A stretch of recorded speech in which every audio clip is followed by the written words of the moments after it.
यहाँ पे आपको मैं बताने जा रहा हूँ। कल मैंने बताया था 3 चैप्टर मैंने पढ़ाया था, 3 stanza character of happy life का। उसके बाद का चैप्टर मैं आपको पढ़ाने जा रहा हूँ कैरेक्टर ऑफ हैप्पी लाइफ का। चौथा है who envies none whom chance the phrase. इसमें देखिए क्या कह रहा है कवि, nor vice who never understood how deepest rules are given express, nor rules of state but rules of good. Who envies means होता है जलन रखना, ईर्ष्या रखना। None whom chance the phrase, अगर जीवन में आपको यानी कि जीवन में हर व्यक्ति को आगे बढ़ने का अवसर प्राप्त होता है तो हमें किसी से जलन या ईर्ष्या नहीं रखना चाहिए। कोई अगर आगे बढ़ रहा है तो अपनी मेहनत से बढ़ रहा है तो हमें उससे जलने की जरूरत नहीं है, नारवाइज। और ना ही हमें उसकी बुराई करनी चाहिए। वो नेवर अंडरस्टूड, जो इस बात को नहीं समझ सकता है वह अपने जीवन में प्रसन्न नहीं रह सकता है। कौन सी बात को? इस बात को कि अगर कोई व्यक्ति अपने जीवन में आगे बढ़ रहा है, तरक्की कर रहा है, प्रोग्रेस कर रहा है तो हमें उससे ईर्ष्या जलन नहीं रखना चाहिए और ना ही हमें उसकी बुराई करनी चाहिए। जो इन बातों को नहीं समझ सकता है वो अपने जीवन में प्रसन्न नहीं रह सकता है, अर्थात उसका कैरेक्टर प्रसन्नतादायक नहीं है। How deepest rules are given with praise, praise माने प्रशंसा, रूल्स माने घाव, डीपेस्ट माने गहरा। प्रशंसा के द्वारा दिया गया घाव सबसे गहरा होता है। हमने पहले भी बताया था कि अगर आपको प्रशंसा करना है तो दूसरे से करिए। हमारे मुंह पे अगर या किसी के मुंह पे उसकी आप प्रशंसा कर रहे हैं तो वो आप अच्छा कार्य नहीं माना जाएगा। इसीलिए कहा गया हाउ डीपेस्ट, कितना गहरा होता है, रूल्स माने घाव, आर गिवन प्रेस, प्रशंसा के द्वारा दिया गया घाव बहुत गहरा होता है। नॉर रूल्स ऑफ स्टेट, और ये जान लीजिए कि ये किसी रूल्स, ये कहीं का नियम नहीं है, बट रूल्स ऑफ गुड, ये कहीं का नियम नहीं है, किसी किताब में नहीं लिखा है, किसी संविधान में ये सब नहीं लिखा है, लेकिन ये प्रकृति का एक नियम है और ये आपके कैरेक्टर में शामिल होना चाहिए कि ऐसा आपको बनना चाहिए।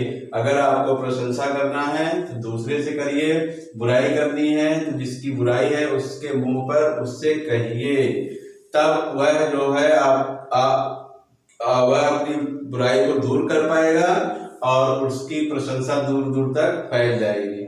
और अपने मुंह से अगर हम अपनी तारीफ करेंगे तो सामने वाला मेरी बात को सच नहीं मानेगा। इसलिए प्रशंसा हमेशा दूसरे से करिए और बुराई हमेशा उसी से करिए जिसकी बुराई है। तो ये सारे गुण अगर आपके अंदर पाए जाएंगे तो निश्चित रूप से आप एक अच्छा जीवन व्यतीत कर सकते हैं।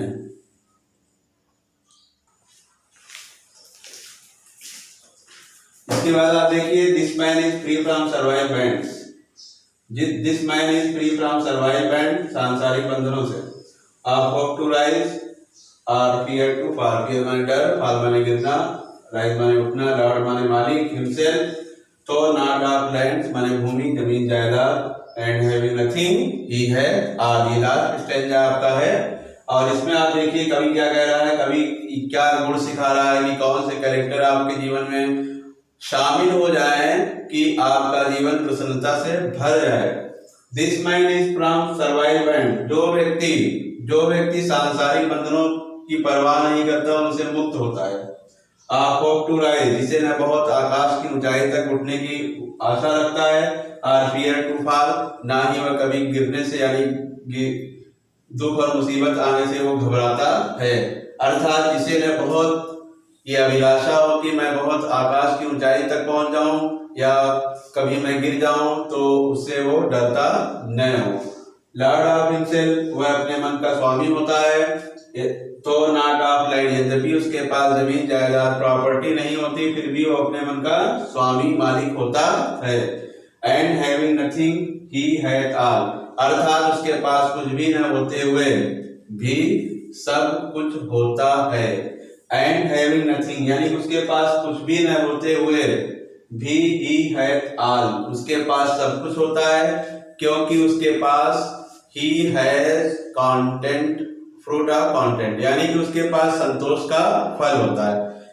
जिस व्यक्ति के पास बहुत सारा धन दौलत हो, बहुत सारे आराम और आसाइश हो, बहुत सारी चीजें उसके पास हो, लेकिन उसके जीवन में संतोष अगर नहीं है, उसके जीवन में कंटेंट नहीं है तो निश्चित रूप से उसका जीवन जो है व्यर्थ है। इसलिए कम रहे लेकिन संतोष होना चाहिए, हमें कंटेंट रहना चाहिए, हमें जो है अपने जितना भी ईश्वर ने हमें दिया है उसमें हमें खुश रहने की कोशिश करना चाहिए और आगे और चीज रखने के लिए और आगे बढ़ने के लिए प्रयासरत रहना चाहिए। यही कहा गया है कि जो व्यक्ति सांसारिक बंधनों से मुक्त होता है, जिसे न बहुत ऊंचा उठने और न ही कभी गिरने से डर या भय होता है, लॉर्ड ऑफ हिमसेल्फ, ऐसा व्यक्ति अपने मन का स्वामी होता है। तो नॉट ऑफ लैंड, यद्यपि उसके पास जमीन जायदाद या प्रॉपर्टी नहीं होती है बहुत अधिक, एंड हैविंग नथिंग, उसके पास कुछ भी न होते हुए भी ही है और उसके पास सब कुछ होता है, अर्थात उसके पास फ्रूट ऑफ कंटेंट होता है, यानी कि उसके पास संतोष का फल होता है। ये सारी चीजें अगर आपके अंदर पाई जा रही हैं तो कवि के अनुसार, सर हेनरी न्यूटन के अनुसार, आप एक अच्छा हैप्पीनेस लाइफ व्यतीत कर सकते हो। रेफरेंस में क्या लिखा जाता है? रेफरेंस में लिखा जाता है, जैसे हमने बताया कि रेफरेंस क्या होता है। रेफरेंस में आप लिखते हैं कि कहां से लिया गया है। जैसे हिंदी में होता है रेफरेंस, संदर्भ होता है, तो हम लिखते हैं this stanza has been taken from the poem.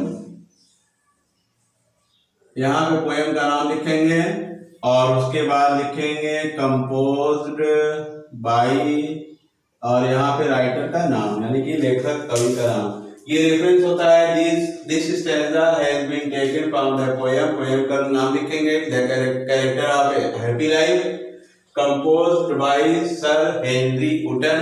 ये आपका रेफरेंस हो जाता है।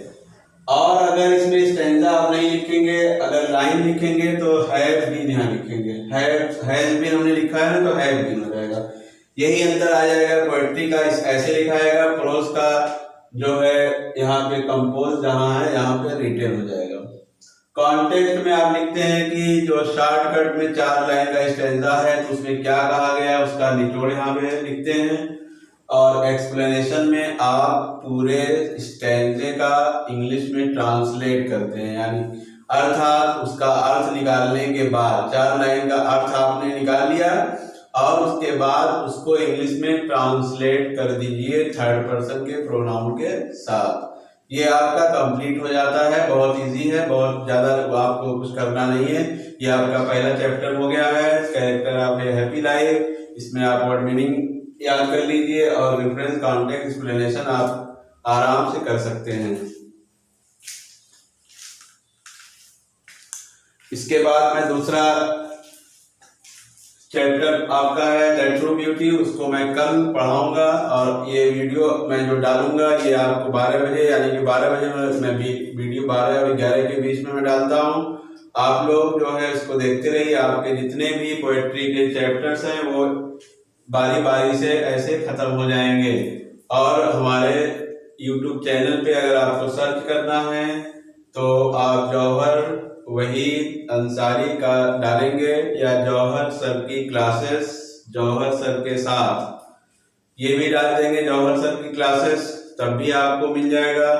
तो आप लोग देखते रहिए।